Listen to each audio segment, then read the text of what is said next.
America is a gun culture. It always has been. Today I am carrying a 9mm. With an estimated 260 to 300 million guns in the national gun stock today, firearms aren't going anywhere, and it would appear the political will to craft robust nationwide gun control legislation remains dead in the water. But with an epidemic of mass shootings, tonight we remain a city in pain. I literally had a panic attack because I lost a friend. And gun accidents devastating communities nationwide, a small movement seeks to change the very technology at the heart of guns. Yet the players behind this movement to create a smarter gun are blocked at every turn. And this is the story of why.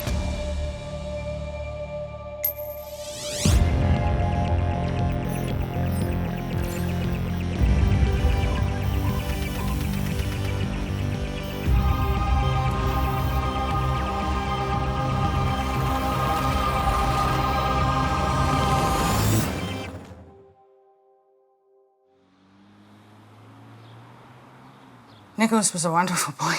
He was kind, he was funny.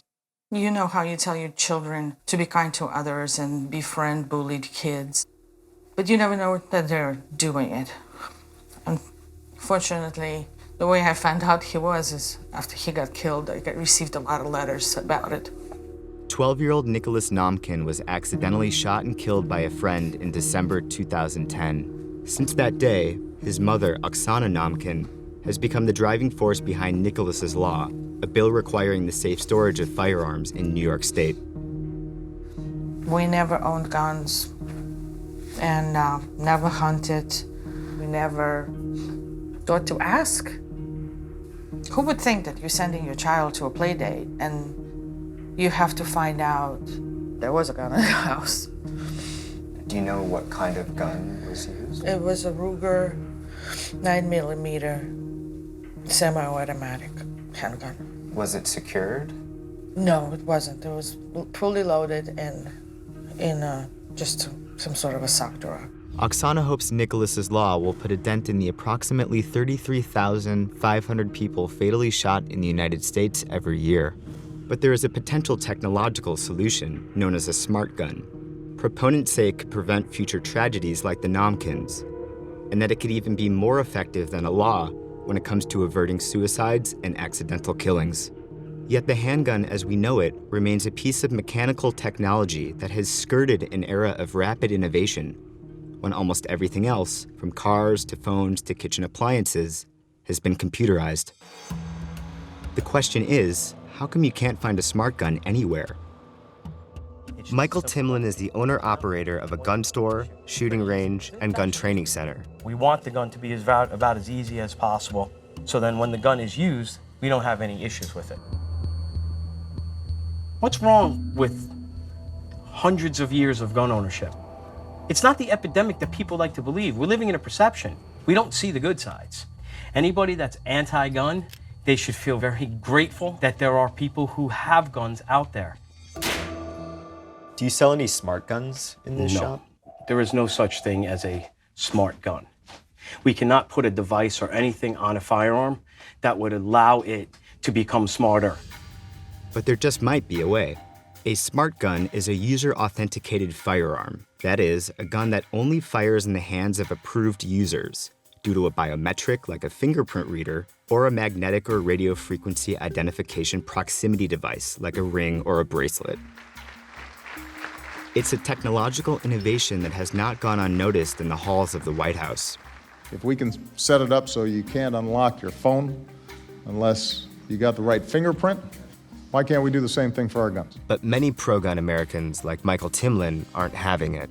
If there is a device of any kind that would be put onto a firearm in the defense of your life and it fails, then there is no use to have that device. It just will not work. So there's nothing that they can do with smart gun technology that would convince me that it would be good.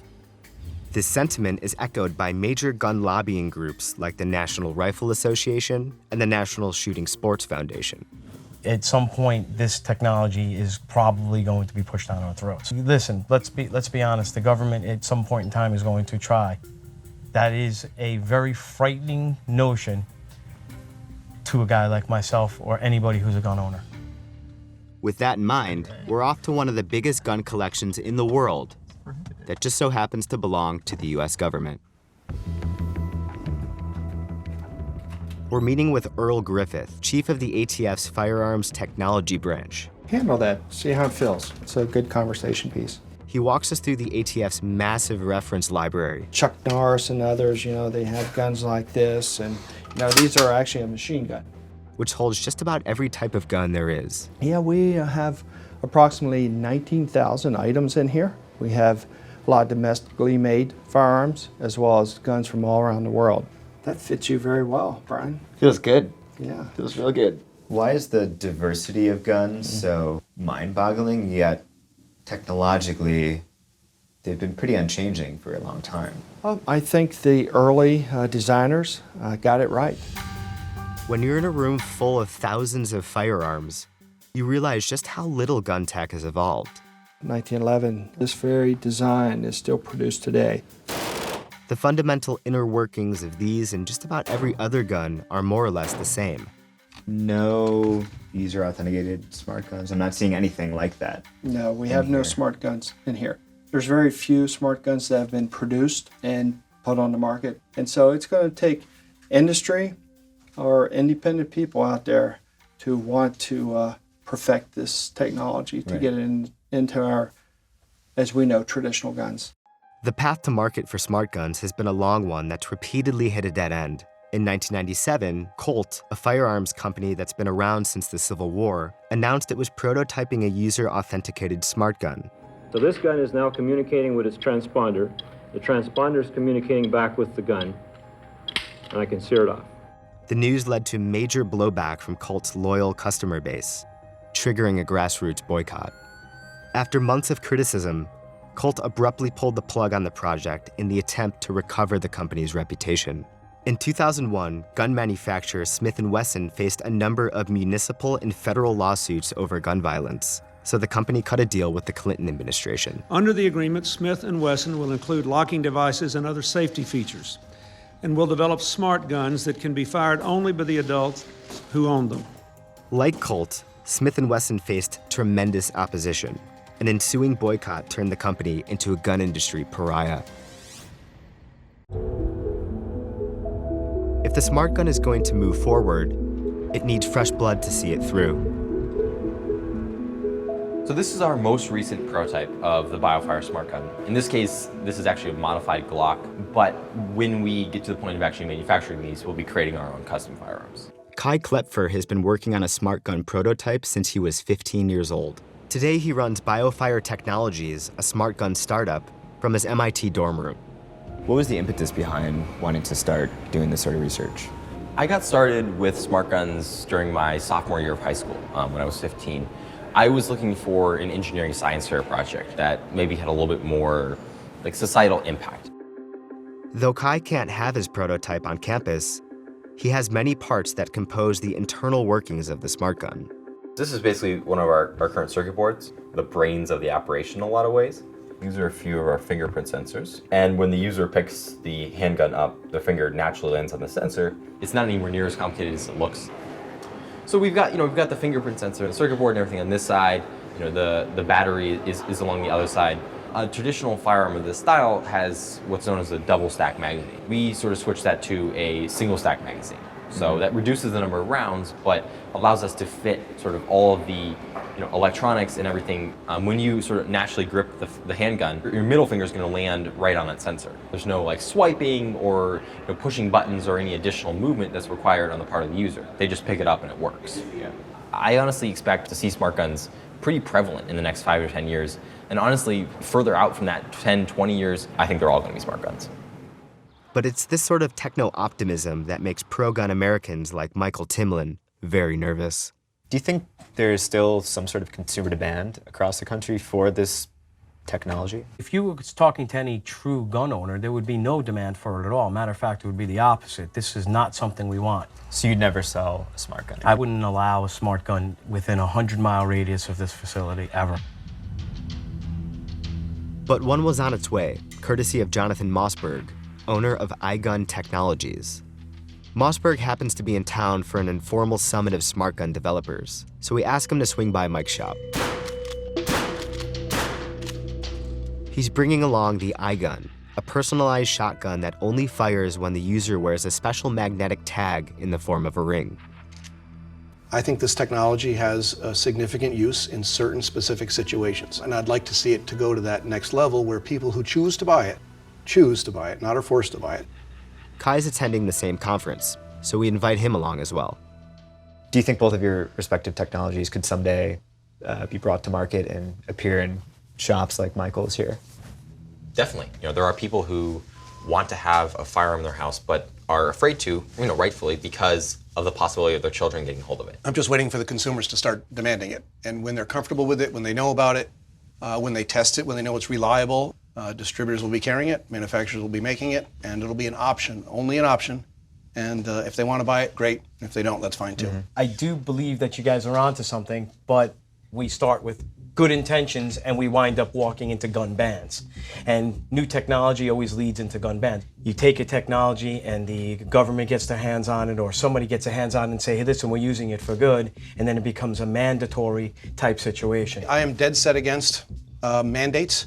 I want government, Kai does too, to keep their paws out of this stuff. The technology needs for me to be more foolproof. That's really the direction I'm going. We all head down to the range to try the iGun for ourselves. Okay, we designed it to be seamless. Pick it up and shoot it. If somebody takes it away from you, it doesn't work. Around in the chamber, closed. Now. Okay, so grab it with two hands, finger off the trigger, slide the forearm forward. That's it. So go ahead, put it up to your shoulder. Pull the trigger. Nope. Nothing happens. Okay, so I'll give you the ring. Put it on. Slide the forearm forward. There you go. Yep. Hear that soft click right there? Heard it, yeah. Okay, we're red fire. Despite the demonstration, Michael remains unconvinced. I have two children, 2 years old and 5 years old. I can guarantee you they will never shoot anyone with my gun because I'm a responsible parent. Should we ban everything on earth because a parent is too dumb to protect themselves from giving a child a gun? So here comes the smart gun people trying to fix that problem. Fix what? Fix stupidity? We can't fix stupid. I say this all the time to a lot of people who listen to me. Stupid is something that we cannot fix. A smart gun technology is nowhere near the answer.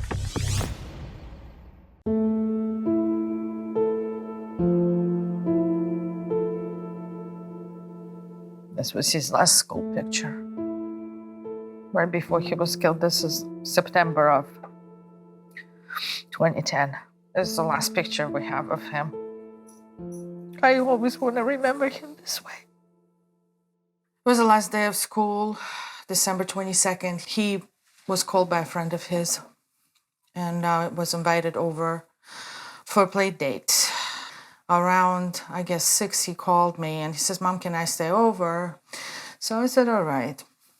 He just started taking antibiotics. He had like a slight ear infection going. So my husband said, why don't I drive it over to him? So when my husband got there was a bunch of police around the house.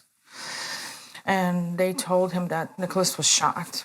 So he called me at home and he said, I don't know how to tell you this, honey, but he was shot. I said, shot?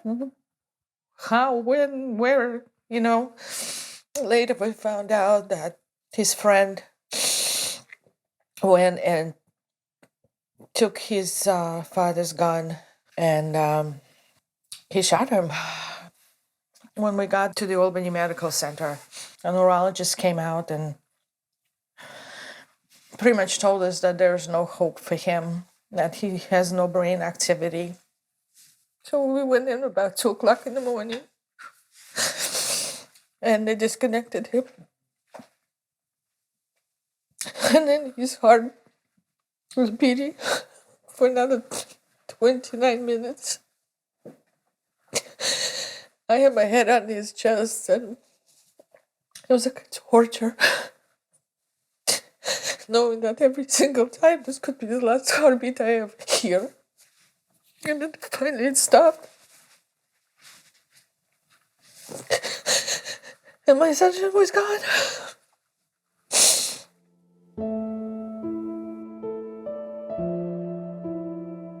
In the United States, 98 children aged 17 and younger were accidentally killed by guns in 2010. Nicholas Nomkin was one of them.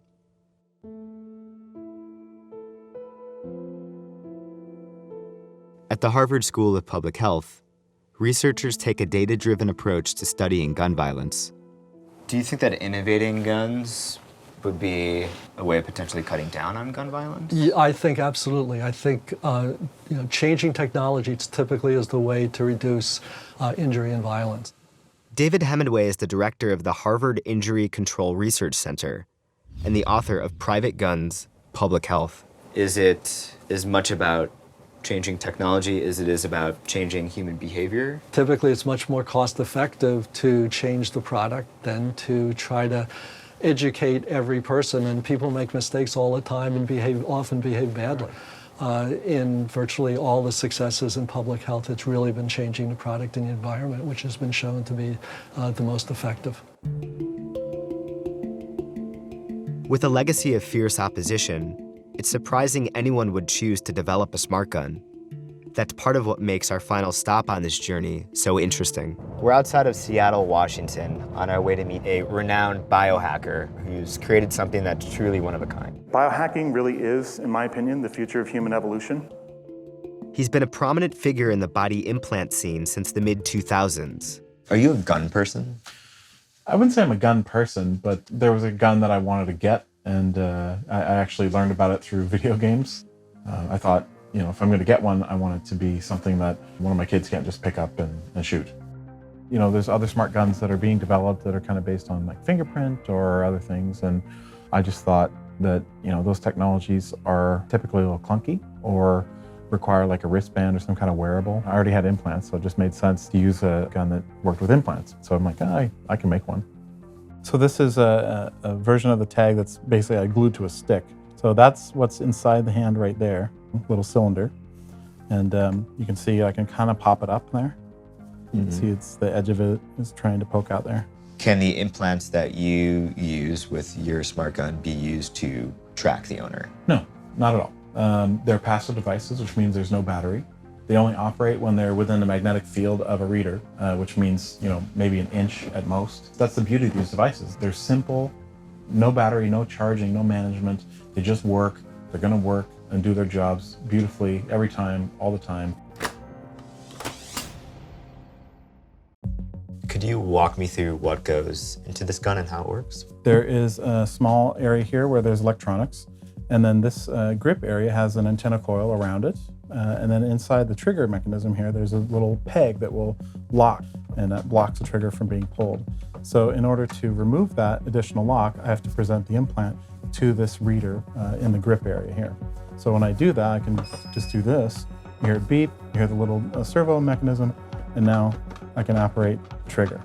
Have you received any criticism or threats as a result of your work? Oh yeah, of course. People saying that I was trying to, you know, work with the government or something to take away their American rights and all this stuff. And so this is the kind of thing that really got me thinking, like, a person that is actively advocating violence against another person for something they're doing in their garage who has doesn't really affect them and actually could help a lot of people is wanting to go murder me with their weapon, right? Like, this is the exact person that shouldn't have guns. And this is the heart of the argument about regulating. All I want to do is make a smart gun so my kid couldn't shoot themselves or me. It's time to test fire Emil's creation, so we roll out to a local gun range. I've fired this gun once with the regular stock, and I'll be doing it for the first time with the electronics.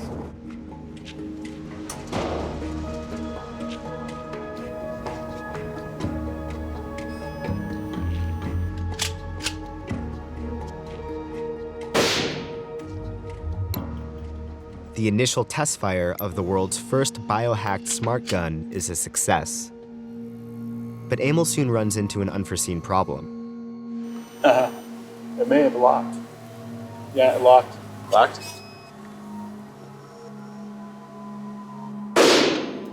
So I think the shock from the firing is actually resetting it.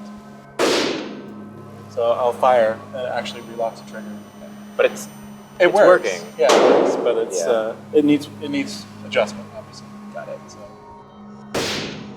Emil plans to update the prototype until it suits his standards of reliability. But he holds no illusions about scaling up the tech for a wider market.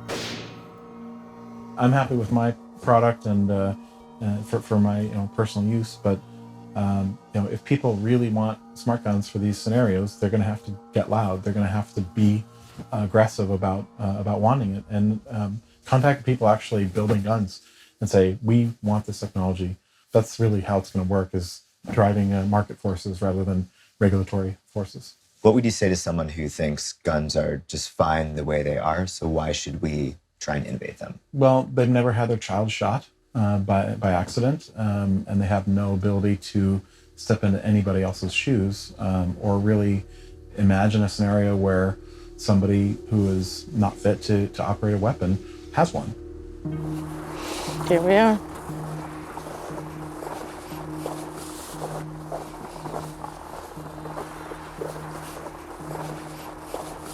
This technology exists and people are working on it and people are trying to help. And not to get on board with that, I don't get it. It would definitely save my son's life. We will get there, but at a tremendous, tremendous cost.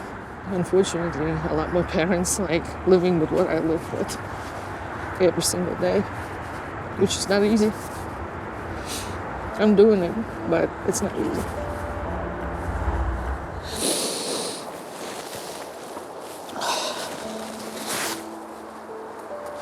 It never leaves. You just kind of learn how to live with it. And you go on. But it's a new type of existence.